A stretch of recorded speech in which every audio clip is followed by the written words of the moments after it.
Welcome to Pioneers in Payments, where payments experts share their insights. Now, here's our host, Donna Blum. Welcome, everyone. Today, I have the pleasure of speaking with Steve Mott from BetterBuyDesign. Welcome, Steve. Hi, glad to be here. Hope So everyone's well. glad you could join us. So, Steve, to get us started, would you mind sharing with our audience a little bit about yourself, your background in the payments industry, and the work that you do at BetterBuyDesign? I've been involved in payments and security for 4 decades. And I probably worked harder in the last 3 or 4 years than any other time in that 40-year period. So I've seen a huge transition from the physical world to the electronic and online world to now digital and crypto and everything else crazy in that time period. I've worked for just about everybody in the payments ecosystem and security ecosystem that there is. And I think at the end of 40 years, I'm really pleased to see the progress we're finally making on getting safer and sounder and faster and more efficient payments.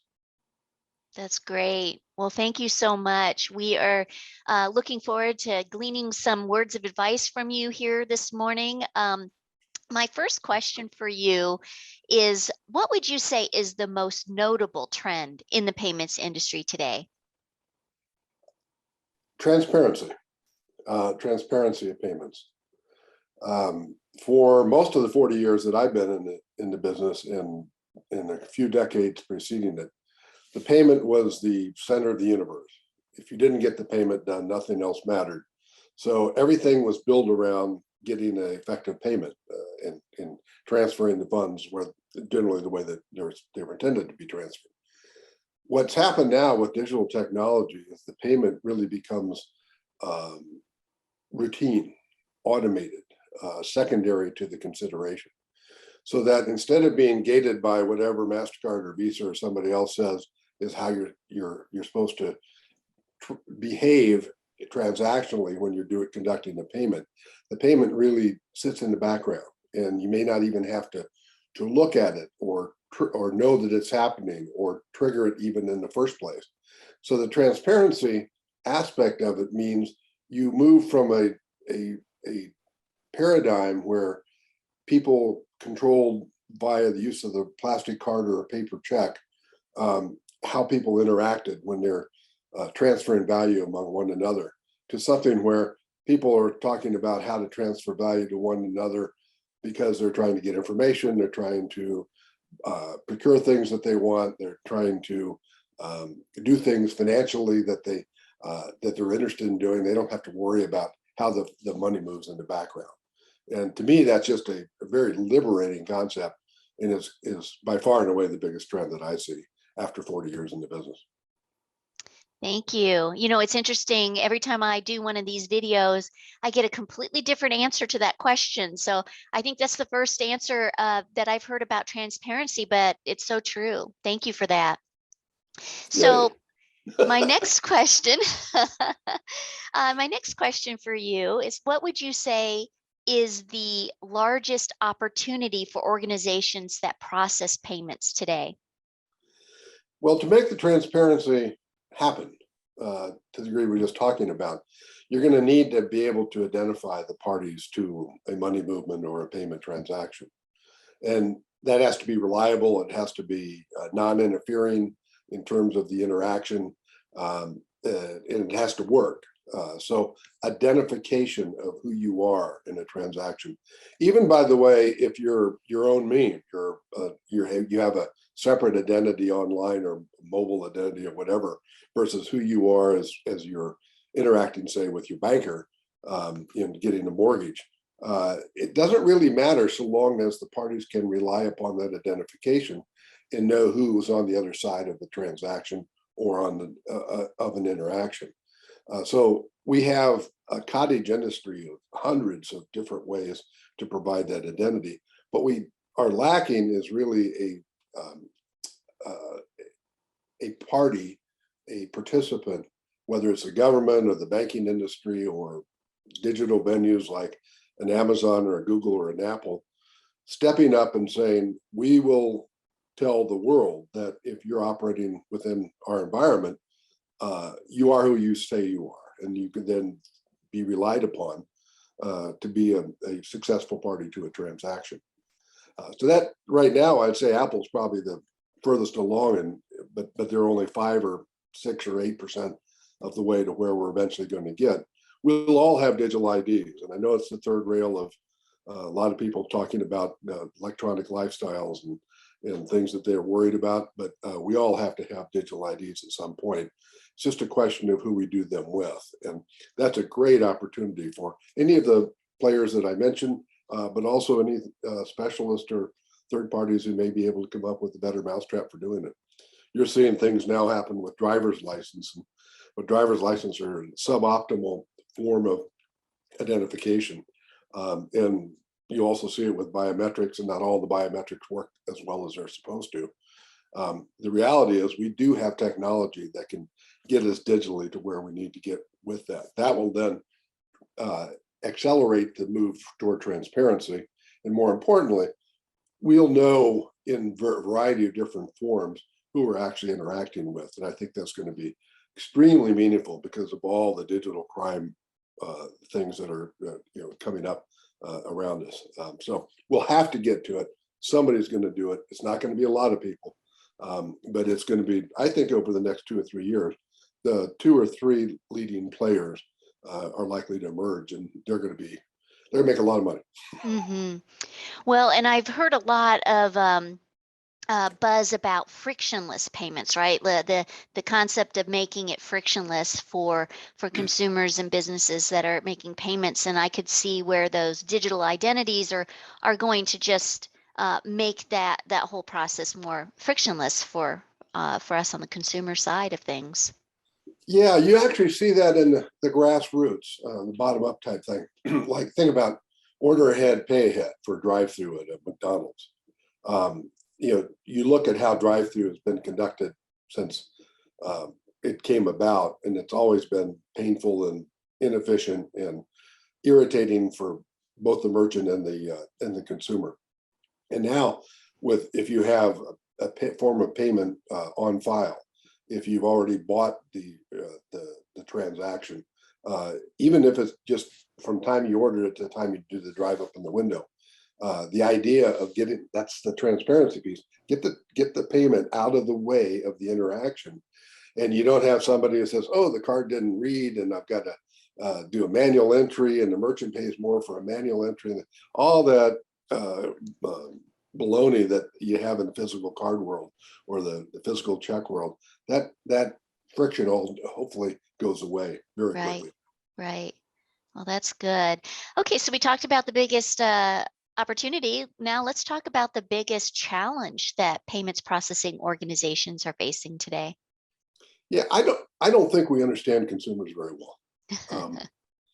And partly I think that's a kind of a historical plotting in terms of how marketing has evolved, even with in I think being distracted by how people interact online, because advertisers, et cetera, think, oh yeah, I'm getting great online data, and half of the data is faked. It's by bots, it's by entities that aren't valid or whatever.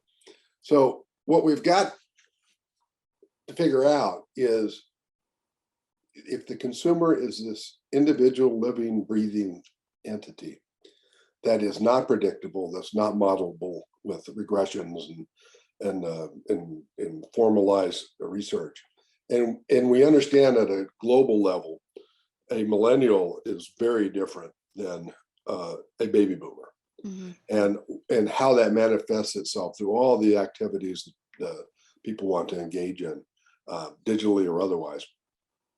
We really need to get back to the basics of finding out who those individuals are and why they say they will behave or respond the way that they say they will, and then to actually test that.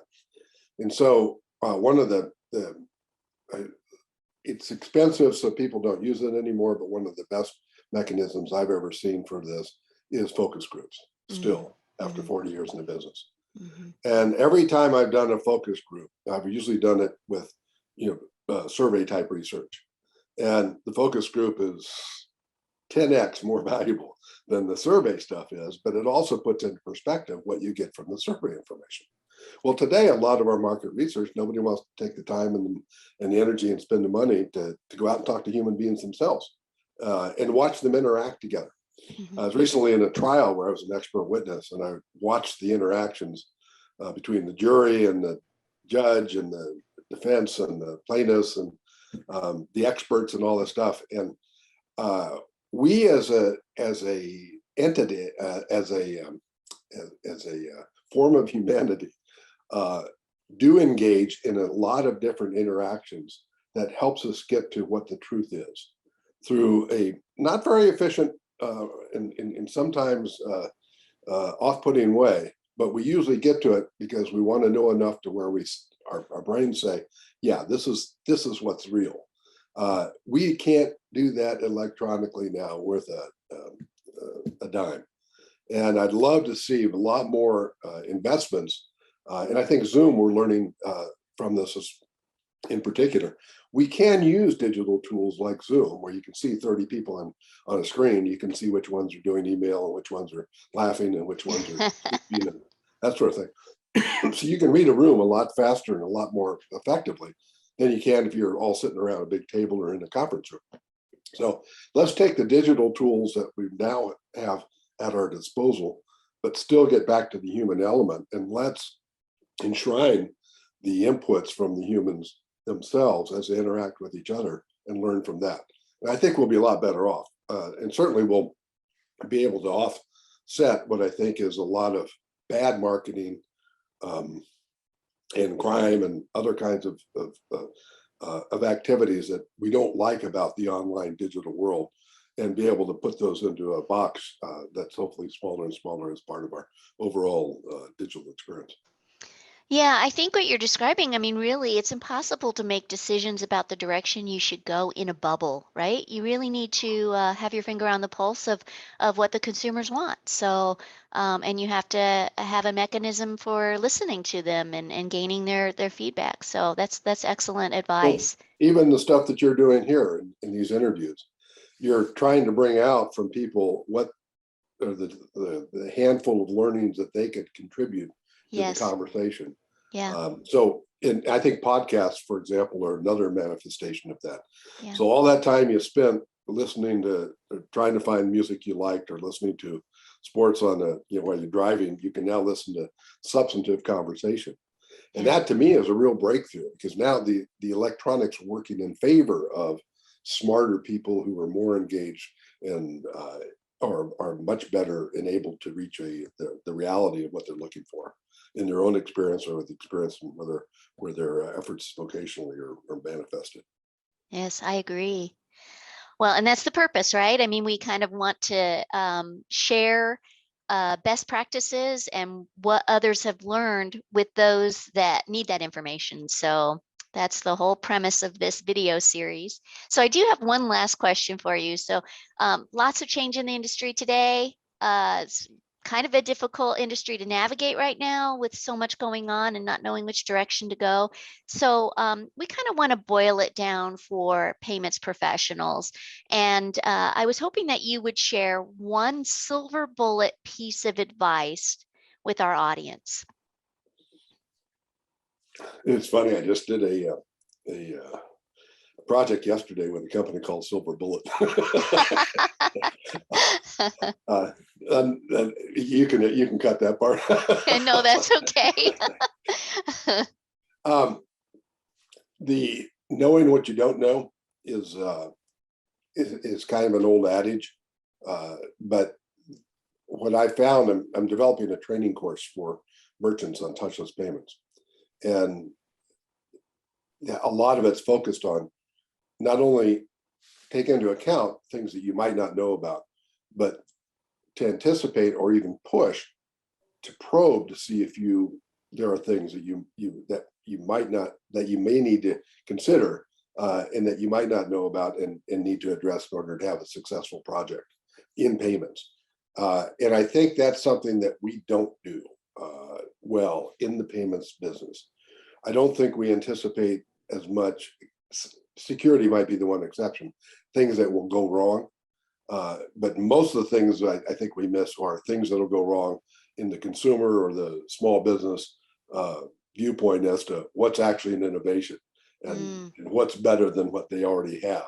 And that's why you still have small businesses writing checks for 60% of their payments. We haven't really figured that out yet. We have plenty of ways to automate that, but we really haven't figured out how to put a new ecosystem together that does things the way that these users of the payment systems really need.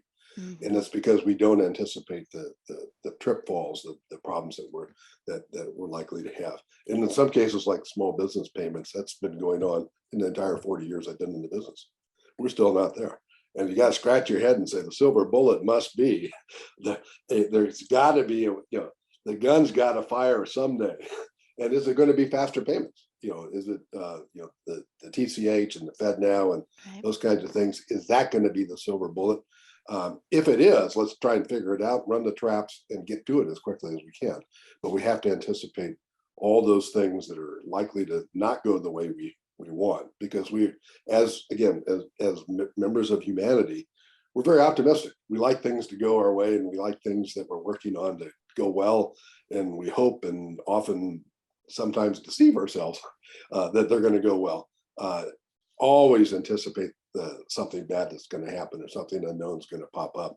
And if you can do that on a recurring basis, you're going to catch 90-95% of the things before they become a real problem. It's almost kind of like we learn from them. It's kind of like a hope for the best, plan for the worst type of thing, right?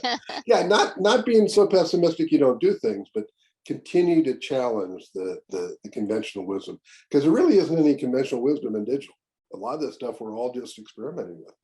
So anticipate it doesn't go the way you think, and what can happen if it doesn't. So the good ones are doing it, and you'll see them, and they're all the ones making money.